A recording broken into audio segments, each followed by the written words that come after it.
According to Wikipedia, Katherine Stinson, born on February the 14th, 1891, was the fourth female aviator in the world. We've all heard about Amelia Earhart, but did you know that Katherine Stinson was a stunt pilot who became the first female to fly in Asia? Let's find out more about what Wikipedia has to say about this unsung female icon. It's week 7 in 2025 at Wiki Review Weekly History.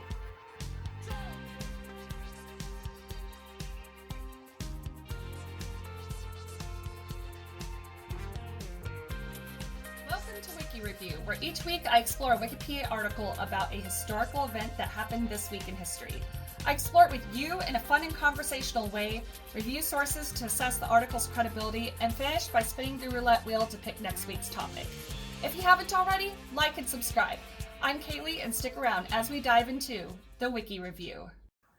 Katherine Stinson, born on February the 14th, 1891, died July 8th, 1977, was an American aviation pioneer who in 1912 became the fourth woman in the United States to earn an FAI pilot certificate. She set flying records for acrobatic maneuvers, distance, and endurance. She was the first female pilot employed by the U.S. Postal Service and the first civilian pilot to fly the mail in Canada. She was also one of the first pilots to ever fly at night and the first female pilot to fly in Canada and Japan. Now, Katherine was the first of the pioneering Stinson siblings of early aviation, who included younger sister Marjorie and their younger brothers Eddie and Jack. Now, Stinson was born on February the 14th, 1891 at Fort Payne, Alabama to Edward Sr. and Emma Stinson. Edward Sr. left the family, leaving Emma alone to raise Stinson and her younger siblings, Edward Jr., Marjorie, and John, aka also known as Jack.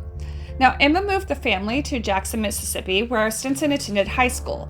She excelled at music and dreamed of being a concert pianist. After she graduated from high school, the family moved to Pine Bluffs, Arkansas. Now, Stinson learned to drive the family flyer at the age of 14. I'm not really sure what a flyer is. Is that some sort of airplane? I don't know what that is. Interesting. Okay. In 1911, she took her first flight aloft in a hot air balloon in Kansas City. And that is citation number 1, number 7, which we will review later. Now, she was smitten by the flying bug, and Stinson sold her piano to help pay for her flying lessons. Oh, that's a switch. I want to be a pianist. You know what? No, actually, I want to fly. Yeah, I want to fly. No, not that hot air balloon. I want to fly a fucking airplane, bitch. I mean, girl, this girl sounds awesome. Now, smitten by the flying bug, she sold her piano to help pay for flying lessons, and she went to St. Louis to take flying lessons from Tony Janus, who allowed her to fly only as a passenger. She then took flying lessons from the well-known aviator Max Lyle, a pilot for the Wright brothers, who initially refused to teach her because she was a female. However, Stinson was able to solo the Wright brothers in only 4 hours of instructions. Able to solo the Wright B. Oh, sorry, I thought the B, so it says solo the Wright and then the letter B. And I thought that stood for Wright brothers, but I'm like, that context doesn't make sense. Wright B must be some sort of plane. Okay, well, she was able to solo it after 4 hours. So in other words, she was a little star. So like, how are you going to say no to that? Like, obviously she could do it.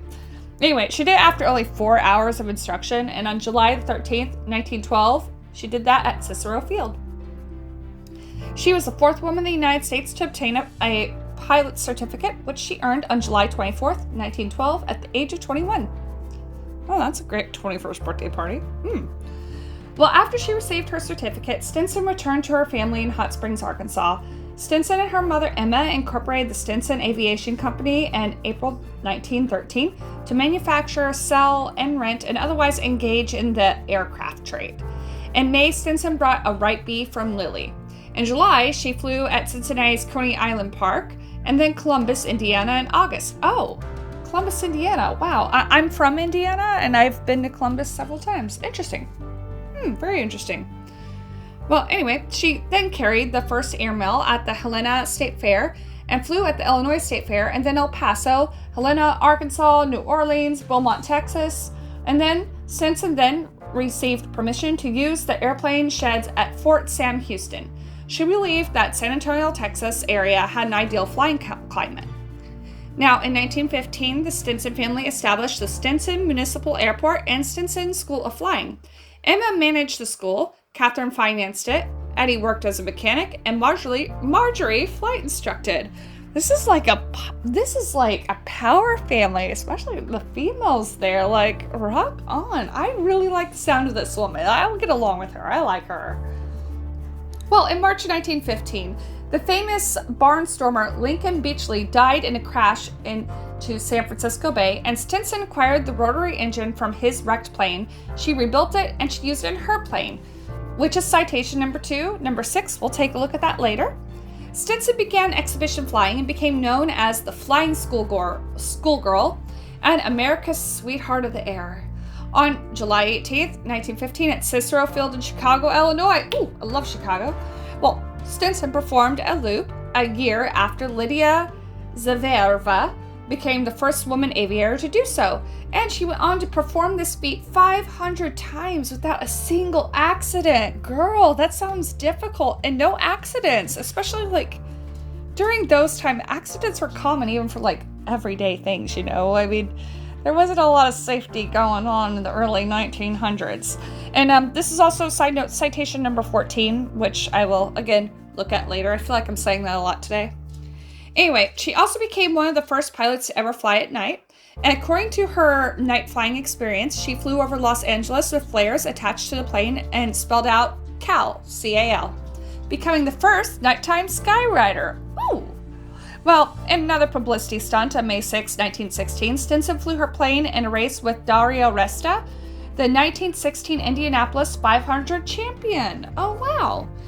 Well, in 1917, when the United States entered World War I and the military had a shortage of pilots, Katherine and her fellow female aviator, Ruth Law, volunteered to fly for the military, but they were refused. Let me guess, it's because of the vagina. That's too much feminine to me. What you gonna do if you're in the air and you have your period? Oh my goodness. Oh, what the lady's gonna do? It's ridiculous. I swear to God, it's ridiculous. Oh, females gotta fly. Anyway, continuing onward, I really like the sound of this girl. In 1917, Stinson made a 6-month tour of China and Japan, becoming one of the first females to fly in Asia. The Japanese gave her the name Air Queen. Well deserved. And on December 11th, 1917, Stinson flew 610 miles from San Diego to San Francisco, setting a new American nonstop distance record. During exhibition flights in Canada, Stinson became the first civilian to fly the mail in Canada on a flight from Calgary to Edmonton, Alberta in 1918. All of her stunt flying was done in aircraft using the Wright control system, which uses 2 side-mounted levers for pitch and roll with top-mounted controls for throttle and yaw.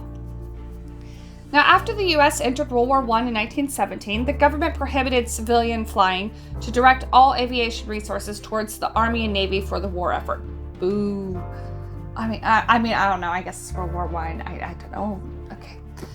Anyway, this caused the closure of the Stinson School in 1917. Oh, come on. Couldn't they have, trained pilots for the war effort? And, you're not letting weak females fly in the war, so why don't you allow them to fly while they're civilians? The past was the worst. Okay, anyway, I digress. Stinson was allowed to fly a Curtiss JN-40 Ginny and a Curtiss Stinson Special, a single-seat version of the JN aircraft built to her specifications for the fundraising for the American Red Cross. The fledgling U.S. Postal Air Service was the only non-military flying operation allowed by the government and the only other venue for Stinson to fly. In 1918, Stinson approached Benjamin Lipsner, superintendent of the Post Office Department Air Mail Operations, about undertaking a long-distance mail service flight from Chicago to New York City as a publicity stunt. She encountered strong headwinds on the flight,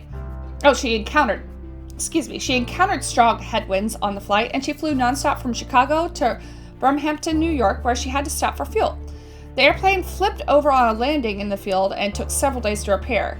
Stinson then flew from Birmingham to New York City, completing the mail route. But unable to find stable aviation work, she applied to Lipsner again, but this time as a regular mail service pilot. She was hired and assigned to the New York City-Philadelphia route, And on her first trip, she followed her instructor, veteran airmail pilot Maurice Newton, down to Philadelphia. He showed her the landmarks, emergency landing fields, and other pertinent tips for the route. The following day, he followed her back to New York City to make sure she had the route mastered. The press mistakenly reported this as she had beat her instructor back to New York City in a race. The reporting caused animosity at work, and she quit the mail service after the one-round trip. What the hell? Like, she didn't even do anything wrong. It's not her fault that the publicity, got it wrong. And furthermore, even if she did beat him, pull up your little man pants and deal with it, you freaking little egotistical man. I mean, oh my God, freaking disgusting. Oh, how dare she get some good, she embarrassed the boy. Ugh, man, that man has an ego. Not all men, obviously, but this one does. And you know what, there's a citation here, that citation's number 12. We're gonna take a look at that. Anyway, after this, Stinson then left for Paris to be an ambulance driver for the Red Cross during World War I, ending her aviation career. Now, later in life, the weather and wartime conditions in Europe affected her health, and she came down with influenza and then tuberculosis. Oof. Returning from the war, she went to Loomis Sanitarium in Liberty, New York, and then to Sunmount Sanitarium in the dry climate of Santa Fe, New Mexico in 1920 to help combat the disease. Stinson's tuberculosis diminished after 4 years. Jesus, 4 years. Well, in 1927, Stinson married ex-Army aviator Miguel Antonio Otero Jr., a district judge, and son of former territorial governor of New Mexico. They raised 4 adopted children. Stinson worked as an award-winning architect. Oh, wow, an award-winning architect? Okay.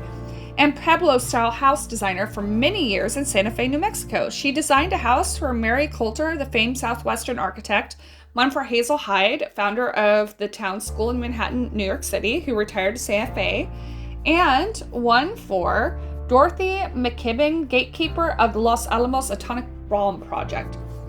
Also one for Dr. Frank Mira, director of Sunmount Sanitarium, and for a few other noble Southwesterners. One of the houses she designed belonged to the anthropologist Sally Wagner in the 1970s. Now, after a long period as being invalid, she did die in Santa Fe in 1977 at the age of 86. She's buried in the Santa Fe National Cemetery. And then we have a few notes here about her, where it says that Stinson's flying actually inspired her brothers to form the Stinson Aircraft Company. An early layered biplane looped by Stinson is on display at the Henry Ford Museum. A replica of her 1918 Curtiss Stinson Special is on display at the Alberta Aviation Museum in Edmonton. The second oldest general aviation airport in the United States, Stinson Municipal Airport, KSSF, in San Antonio, Texas, was named in Stinson's family honor. A middle school in northwest San Antonio, Texas, Katherine Stinson Middle School, was named in her honor, and I believe that I have a photo of that middle school in the slideshow that you have been watching. And in 2000, Stinson was introduced into the International Air and Space Hall of Fame at the San Diego Air and Space Museum. Good for her. Now, Katherine Stinson's biography is featured on a CBS TV series, The Henry Ford's Innovation Nation. It's episode 54 in the series.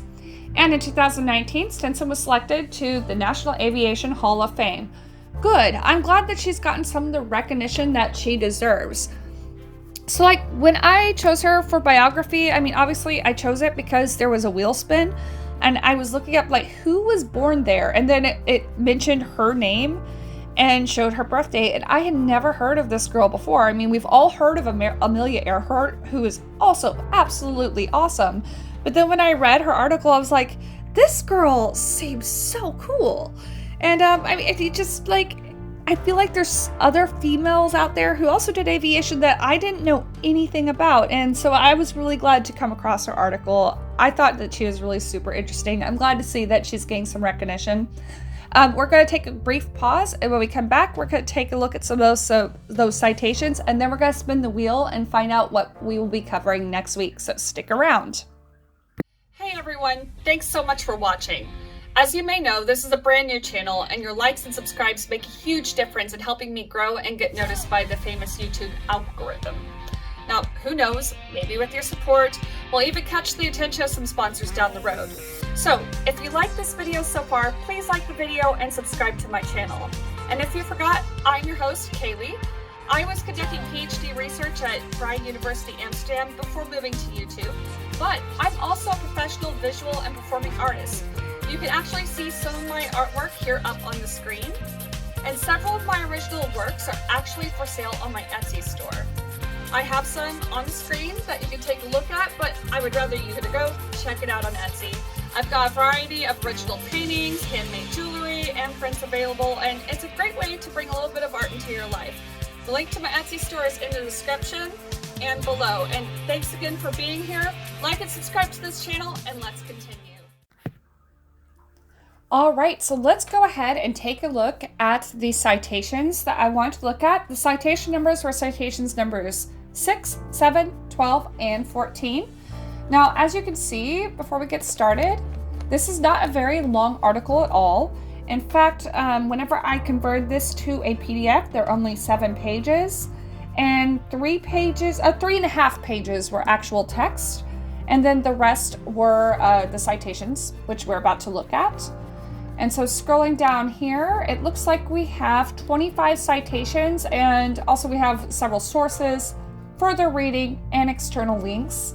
And I would say, considering the size of this article, just looking at it, that seems like a totally reasonable amount of citations to have for an article this size. Let's start off with the first one that I want to look at. This is citation number 6. It was used multiple times. In fact, several of these citations were used multiple times. This is by Tom Dillard, May 10th, 2020. Katherine Stinson, American Pioneer in Aviation, from the Arkansas Democrat-Gazette, published in 2021. And pulling that up, it looks like it's a local newspaper, and this is like their digitized version. Now it's asking me to save cookies there. Articles by Tom Dillard, and yeah, it's talking about history and aviation in the area. It looks like Tom Dillard is a historian and retired archivist living near Glen Rose and rural Hot Spring County in Arkansas, and they even give his email address. I don't know if I should give his email address on the YouTube video. Well, you can kind of see it. It's already posted online if you're following along on YouTube. But you can send him an email if you want some more information. I would say that this is a good resource that you could use. That definitely checks out academically. Then the next one that we are looking at is number 7. Sorry about that. My cat is on my desk as I'm trying to record, and he's licking his butt. Lovely. I might maybe start uploading, at least in shorts. Maybe I'll start uploading a few pictures of my pets so people could actually see what they look like in their full form and glory, and not just running around the background of a video making noise. Anyway, back on topic. Number 7 is from the National Aviation Hall of Fame, and the original site. Okay, it just goes to the National Aviation Hall of Fame website, and they're probably a good source. I'm trying to remember why I circled this one to begin with. Oh, it said in 1911 she took her first flight aloft in a hot air balloon, and that is what I wanted to see. I wish this would link to more than just the page. I want to see where they actually said that she was doing a hot air balloon, and maybe if I really do a deep dive into their website, I would find it. And I just want to be clear, I'm not saying that the National Aviation Hall of Fame is a bad source, but it does bother me here that whenever I go to that source, that it doesn't actually show me where they got that information from when you link it from Wikipedia. I think that's something that they need to do better. Next, citation number 12, Mavericks of the Sky. This one appears to be a book. Yeah, the book is called Mavericks of the Sky, The First Daring Pilots of the U.S. Air Mail by Barry Rosenberg and Catherine McCulley. And this looks, just by looking at this, looks authentic. Okay, it looks like Barry Rosenberg is a longtime journalist specializing in aviation technology and other national defenses, and Catherine McCulley has contributed to many publications, and then they have some other partners. Okay, sounds like that this is like legitimately like research to me. And yeah, this looks like a good book. Okay. Yeah, it's published by Harper Perennial, it looks like. But I would say this looks like an authentic source as well. And then last but not least is number 14. Where's number 14? Oh, right here. It says Katherine Stinson, Pioneering Aviatrix. And that is from the American Aviation Historical Society.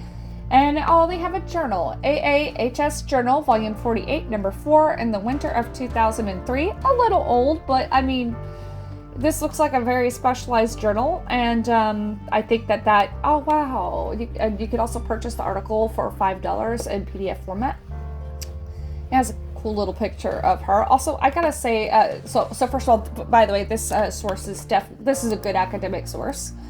I just want to also mention, like, a lot of these photos that were in the slideshow, but also on Wikipedia, like, she looks so personable and like so happy to be like flying. I really think I would have gotten along with Katherine Stinson. She seems super cool. Anyway, I'm fangirling over this girl. She seems super cool. And I guess I should go ahead and say, with the Wikipedia article, I'll rank it on its academic credibility from a scale of 1 to 10, with 10 being the best.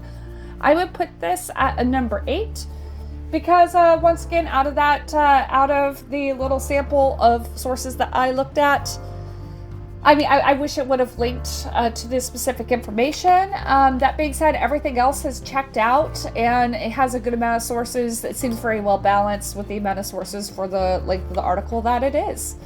So, yeah, there you have it. Stick around. We're going to spin the wheel, and we're going to find out what the topic's going to be that we will cover next week at Wiki Review Weekly History. Take care.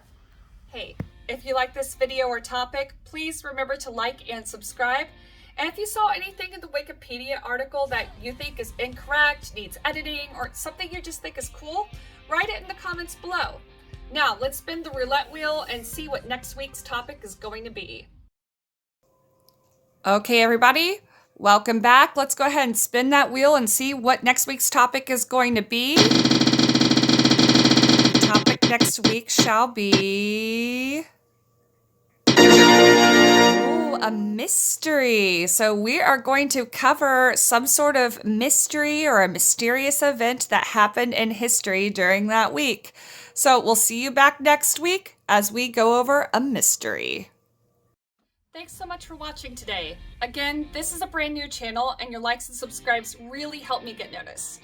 I hope to build this channel to a point where it can be monetized and get sponsorships, because doing this sort of thing is really fun, and I'd like to continue. I'd also love for you to check out my Etsy store if you're interested in supporting my work. I have a variety of original paintings, homemade jewelry, and prints for sale. It's a great way to bring a little creativity into your home. So if you had fun today, or you saw something in the wiki article that maybe someone needs to edit, please comment below, and don't forget to like and subscribe. Your support means the world to me. Until next time, stay inspired, keep learning, and I'll see you in the next video. Take care! You can also support us on Patreon at patreon.com/wikireviewweekly.